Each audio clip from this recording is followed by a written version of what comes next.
Thank you for joining us. My name is Greg Andrus. I'm the Vice President of the Democratic Party of Evanston.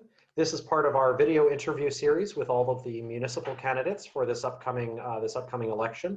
I'm here today with Katie Trippi, who is running for the 6th Ward Alderman position.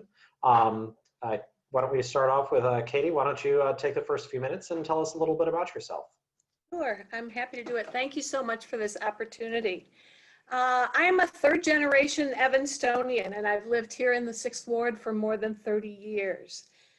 If I am elected in April, I will be a second-generation city council member. My stepdad, James B. Moran, was a council member in the 1970s, and his legacy is carried on through the James B. Moran Center for Youth Advocacy here in town.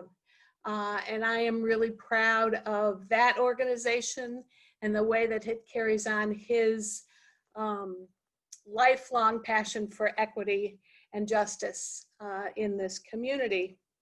I graduated from Evanston Public Schools, from ETHS, from the University of Arizona. After college, I moved to the East Coast and became a political organizer, specializing in the media strategy for Democratic candidates around the country.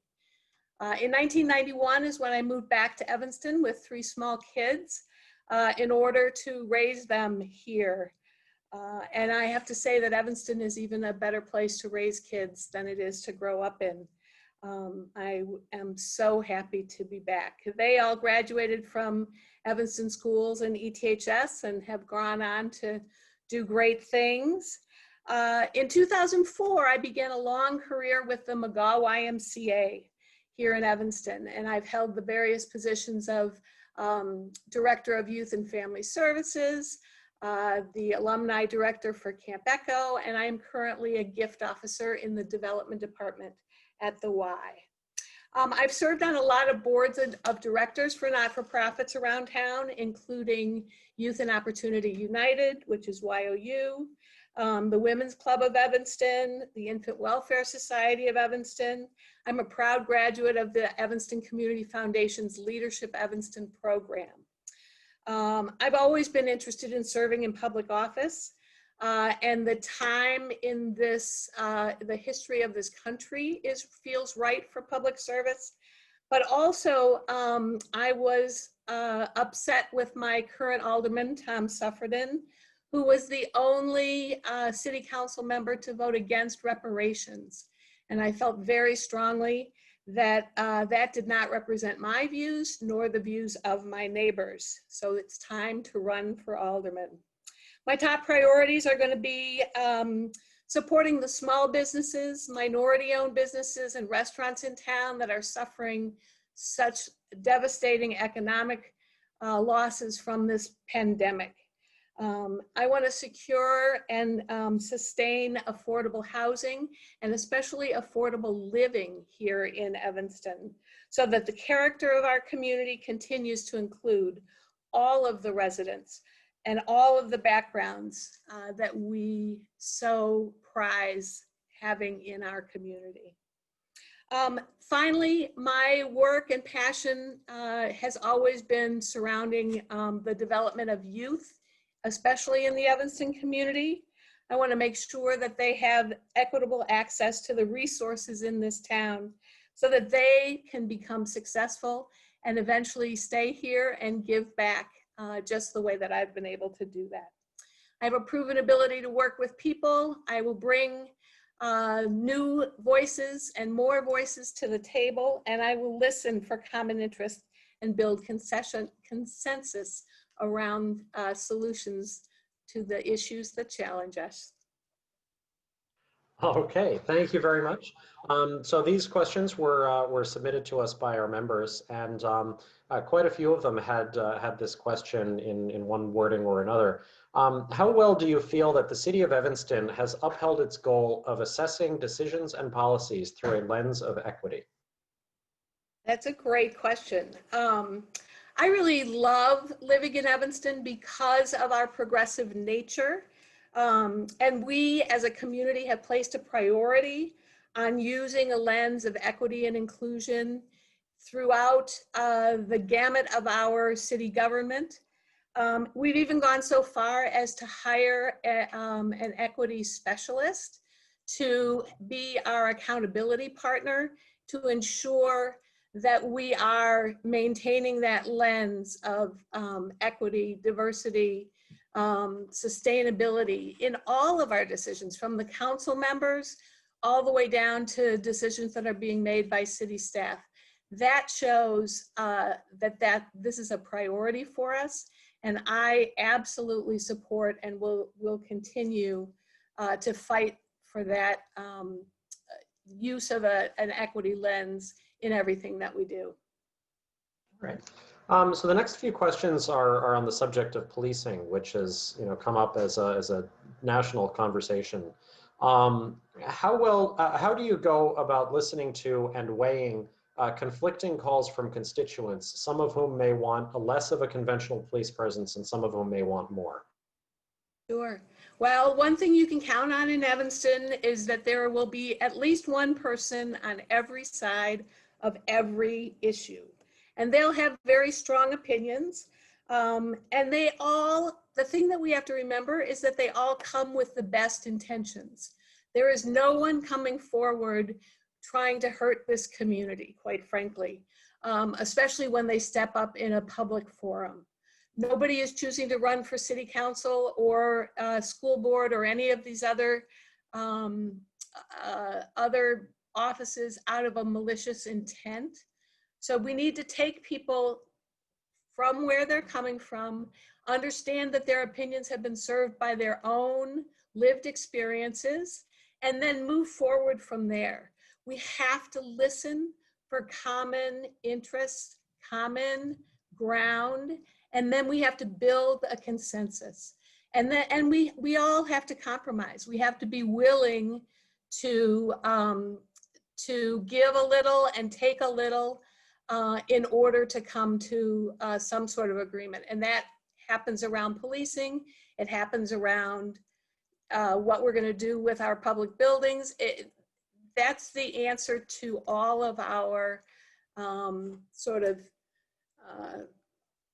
people who are at odds with each other. We have to listen to each other and find that common ground. So as the follow-up to that, do you feel that the city has done enough to assure Black and brown constituents that they're not being unfairly policed and that individual officers are being held accountable? No, we can never go far. We haven't done enough. We're trying. We are at least starting to keep statistics, but we will not ever be all the way through that journey until every single citizen in this town agrees that we are not over policing our Black and brown communities. The city of Evanston, the citizens of Evanston have a very high expectation of our police department and the way that we treat each other. And I think it's really important that we find ways to bring that Evanston culture all the way through our police department. One of the ways that I would like to look at doing that is by helping our police officers to actually live here in Evanston, not finding ways to sustain them, support them in buying houses and raising their children here. I think that would do a lot to create sort of a different culture and the culture that we are looking for, and an understanding, a mutual understanding between our citizens and our police. Thank you. So the next one concerns police oversight. So FOIAs, especially those made of the police department, have become something of a contentious issue lately in city council. What do you believe the city can do to promote transparency and accountability when it comes to police FOIAs? Well, I think it's really important that we do work on that. I think that we need to beef up the staffing that are responding to all types of FOIA inquiries, just so that we are quicker in turning them around. I don't think it's a bad idea to have an elected official be in charge of those FOIA responsibilities, because then they're responsible to the electorate. They're independent from our city agencies and our city council and our mayor. And I think that might go a long way toward creating transparency and accountability in that particular area that has been so contentious lately. Okay. So there have been some criticism of the current system for investigating police misconduct, which is where we have the board that is appointed by the mayor and approved by city council. Do you believe that Evanston should have a board that, that, for example, is elected or otherwise separated from the mayor and the city council? Yeah, first of all, I'm a proponent of electoral politics all the way through. I think the more people that can serve in public office for their communities, again, the better understanding there is, the more voices that are brought to the table. So I am always in favor of creating pathways toward elected office. I think it could serve kind of like the school board with a budget oversight responsibility, but also a responsibility to the voters and the community for the police department. I would like to see it be an independent elected board. And I think that we could do some studies about how exactly to structure it. I think the League of Women Voters would be able to help us with that. I think Northwestern University could help us take a look at that. We have smart people in town who can help us to build the best for our expectations in this community. Okay, so the final question I have on policing concerns a specific incident. So back around Halloween, the city of Evanston brought in the Northern Illinois Police Alarm System officers, or NEPAS officers, in response to some protests near the university. Do you believe that the level of oversight the city has over NEPAS is sufficient? And what would you do to make this relationship more transparent and accessible to Evanston residents? That's a great question. I am familiar with that incident in October that happened. NEPAS for the police is just like a mutual aid agreement that the fire department has with other local fire departments. So that if there were ever a huge fire in Evanston and we needed backup, that those other departments would be able to help us. We definitely need that mutual aid on the police side just as badly as we need it on the fire side. But from what I understand, the agreement that we currently have is more than 15 years old. I think it needs to be revisited and updated. My biggest dispute with what happened in October was that, from my understanding, those NEPAS police had no insignia, no identification of who they were or where they came from. And I have a sense that they don't have an understanding of the expectations that this community has for our police. So I would like to update that agreement. I certainly know that we need that agreement. But I think that we can write some stipulations in there about identification, about body cameras, about police conduct expectations, and be better served by that agreement. So the next couple of questions that came in are a little bit broader and concern just the city government itself. Is there anything about the culture of our city government that you would like to see changed? Yeah, I have thought that the tenor and the tone of the current council has been unacceptable. My opponent, Tom Suffredin, has really had some bad behavior. He has sworn at other council members. He's been an embarrassment to me and to the rest of my neighbors. I am a people person. I will conduct myself with civility, and I'll always listen for understanding to the people who I'm talking to or who are talking to me. So I think we need to rein in the bad behavior. call it out when it happens, and conduct ourselves much more civilly than we have in the last couple of years. So the next two questions, can you comment on the benefits and the challenges of Evanston's home rule status? And how do you feel about our current council manager form of government? That's a great question. Our home rule status allows us as Evanston to set up our very own form of government as opposed to having the state charter us a form of government. And I do think that that serves us really well. We are independent minded, we are progressive, we are smart. We deserve to determine our own government and the way that we want to run things. I also think that the council manager form of government serves us well. We are not looking to become more like Chicago with a professional mayor and a professional city council. I have no interest in being a professional politician, nor sitting on a council with professional politicians. Like I said, we have an active, engaged, intelligent population of people, and we are best suited to serve as a volunteer, basically a volunteer council with the leadership and the expertise residing in our city staff. So the next question concerns the environment. Evanston has the Climate Action Resilience Plan with the goal of a carbon neutral Evanston by 2050. What do you feel are the biggest challenges we face in reaching that goal? And do you feel that that goal is ambitious enough or too ambitious or just right? One of the things that I love about Evanston is that we care and have been actively working for years on sustainability and climate change to mitigate climate change.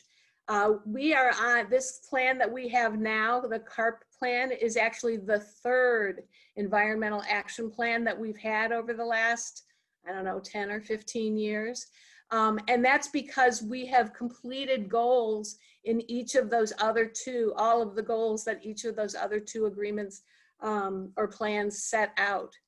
Carbon neutral by 2050 is ambitious and audacious and a perfect goal for Evanston because we reach for the stars. We want to set the pace and be an example to other communities, and setting audacious goals like that serves us well.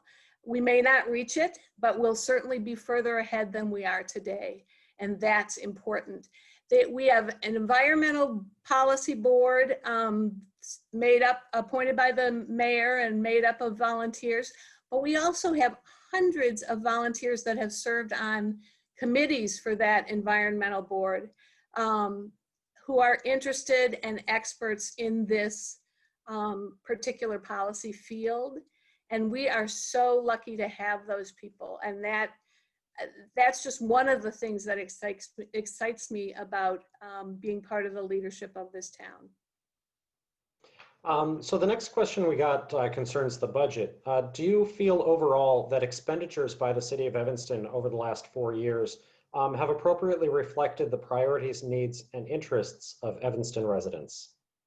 That's a great question. I think the budget oversight and the spending oversight is the most important responsibility that our city council members have. It's one of the things that that we vote on, that we have say over and can change. I would like to see more of our citizens involved in our budgeting process. I know that the former city manager was sort of instrumental in implementing a public process by which the budget was constructed. I think that over the years that public input has eroded a little bit, and I would like to see that aspect of at least creating the initial budget come back. again, we have a lot of expertise in this town. We have a lot of people that are willing to give us their time and talent in these areas, and we need to give them a vehicle to do that. At the same time, our most important responsibility to the community is to keep this town affordable. We have to be able to live here the entire length of our lives if that's what we want to do. And so keeping a strict eye to the bottom line is also incredibly important, and one of the things that we should be running on as elected officials every time that we run. So I don't think there's anybody who's running for office or who currently serves in the office who is spending money like crazy and throwing it out the window. And I think that I still think we can do a better job. I absolutely think we can do a better job. So the next question concerns development, which you had touched on as part of your introduction, but even before the pandemic, it seemed as though downtown Evanston was full of empty storefronts. What do you believe can be done to promote development in a way that prioritizes small businesses and local ownership? That's a great question too. My mom had a handmade gift store in downtown Evanston for over 30 years. So I have sort of a insider's view of what it takes to run a store in Evanston. And I will tell you that every single store owner and business owner will have a different set of needs and requests of the city. And we need to take the time to sit down with our business owners and find out what it is that will help them, first of all, out of this slump that we're in, but also to maintain the vitality of their business. For some, it will be some sort of rent subsidy or rent relief. For some, it will be a change in the parking structures near their stores. For some, it may be the request that we not tear up the sidewalk in the middle of July when they need the business.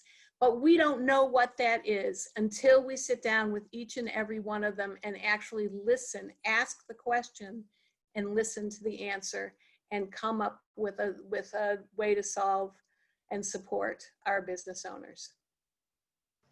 Thanks.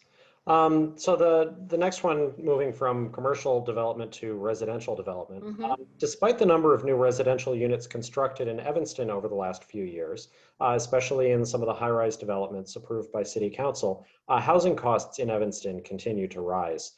Do you feel that the inclusionary housing ordinance is doing enough to combat this, or what other solutions would you like to see implemented? The inclusionary housing ordinance is a great start. It's admitting that we have a problem and trying to address it. My fear is that for developers that choose to develop those affordable units within the big fancy buildings that they're building, first of all, they're pretty small. Most of them are 1 or 2 person apartments that wouldn't be satisfactory for a family. But also, as those buildings become more and more expensive, those units are going to move out of the affordability category. I fear that the cost of living downtown or wherever those fancy buildings are built will begin to get out of control. So I kind of like the idea and I want to know more about it. I have some homework to do. The idea of asking developers to actually pay into a sustainable housing fund to help us ensure that sustainable housing of all varieties are developed throughout our town, not just in one area or another neighborhood, but literally throughout town, so that people of all income levels can choose to live where they want to live. I think that's the idea behind our ordinances now. So I think there are ways to improve on them. I think that we have developers that would be willing to pay into that fund in a way that would enhance our housing in Evanston, our affordable housing in Evanston. Thank you very much. Yeah. So one of the questions that came to us from a 6th Ward member concerns the library closure on Central Street. Is that a decision that you agree with, or is that something that that you think the library, that branch, should have stayed open? Well, I have to say that I was an avid user of that branch, and my kids, you know, went to that library after school every day. Not every day, but I like to pretend that's where they were. Anyway, it was a great neighborhood asset. I will not deny that at all. But quite frankly, the Wilmette Public Library is about 3 blocks north of where that, that library was. And I am so excited. I've been to the new library at Robert Crown, and I am so excited for all of the opportunities that that library is going to bring. I know that my kids and the kids in this neighborhood are going to be able to access that library and the downtown library just fine. So the one thing that I am concerned about is that, first of all, the city owns that building on Central Street. So I would like to, I think that we'll have an interesting discussion about what becomes of that public asset. I would really like to see, you know, this pandemic has laid bare so many disparities in this community, and one of them is access to Wi-Fi, access to the internet, access to Wi-Fi. And I would like to see a public space where people can just access the internet. Public bathrooms on Central Street are an issue. So I think it'll be an active and interesting discussion about what to do with that space. I'll miss the library, but I know where there's more libraries. Thank you very much. So before I get into the last 2 questions, I just wanted to remind anybody in the audience right now, if you have a question that you'd like me to add on to the end, just send it to us in chat. So these next 2 questions are ones that I've been asking all of the non-incumbents, all of the challengers. The first one is why Alderman? So of all of the ways to get involved in the public, of all the ways to throw your hat in the ring, and all the races that are on the ballot this year, why Alderman? It's a good question. I have to say that I was motivated by the national election in 2016, horrified by what had become of our federal government, and determined to get involved more at the local level. That has only intensified, especially over the last week. But again, my decision to run for alderman specifically has to do with my opponent, not representing the views of this neighborhood in a way that we can be proud of. The aldermen are the voting members of this community, the people who are most responsible for our ordinances and resolutions and the way that we govern. And so I think that's a pretty great way to be on the leadership team of this community. So the final question is another one I've been asking all of the challengers. So you're running against, the incumbent Tom Suffredin. What's one decision of his that you agree with? That's a really tough question. That's a good question. Actually, I will tell you, Tom, in the last couple of months, has done a great job of holding some joint ward meetings. So the very last one that we had was a joint ward meeting with the 2nd, the 5th, and the 6th ward. And what that does when you bring those wards, those different parts of Evanston together, is it creates a sense of community, a sense of understanding of what's going on in other parts of town, and as well as your own part of town. And of course, it was conducted by Zoom, which I think is a great addition that I hope the pandemic leaves us with, because there's been much more participation in a public setting by Zoom, whether it be the city council meetings, our ward meetings, or what have you. It's much easier to turn on your computer and tune in than to trek down to City Hall in 6 feet of snow. So I hope that even when we do and are able to meet in public, that we will continue to keep an electronic component that people can join in from their homes as well.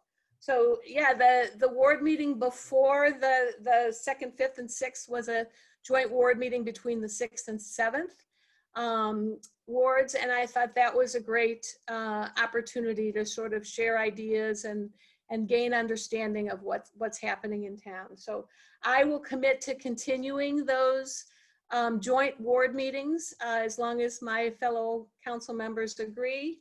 And I will commit to do them more often. I think that a monthly ward meeting is important. Communication with the people who elect me is valuable to me. So I will look for opportunities to seek their input. Okay, thank you so much. Neil tells me we haven't gotten any questions from the audience at the moment. So Katie, I just want to thank you so much for joining us. And I'll just remind everybody. Allie Harnett is saying that the chat is disabled. I think you have to submit it some other way, Allie. Just a second, Neil. Hey. Hi, right, there you Allie. go. If you had a question, go for it. I do actually have a question. I don't know if you're familiar with the Evanston Voter Initiative, but it was a referendum that a group of people tried to put on the ballot last year. There were 3,319 people who signed a petition for it, and the DPOE, actually a majority of people last year voted to endorse it. But it didn't make it on the ballot. But there is a process by which aldermen can put referenda on the ballot. So I'm wondering if you would be interested in, or what you think of a process where residents of Evanston would have an ability to propose legislation for the city council, and then compel the city council to vote on it. And then if the city council doesn't decide to make it an ordinance, then it goes to the people to decide, or to have a voice about it. So I have to say, I did live for a couple of years in the state of California, which is run by citizen referenda. And I have a hard time with it. I think that our city council form of bringing ordinances and resolutions is the way that things can be done most effectively. And I am not a believer in public referenda, only because of my experience in the state of California. So I'm open to listening to how it might work better here in Evanston. But that was a rough way to govern a state, I got to tell you. Thank you so much for that question, Allie. All right. Katie, thank you so much for joining us. I'm happy to. Thank you for this opportunity. I really think this is a valuable way to get everybody's opinions on tape. I think it's great. Thank you. And you have a pleasant evening. You too. Thanks so much. Bye.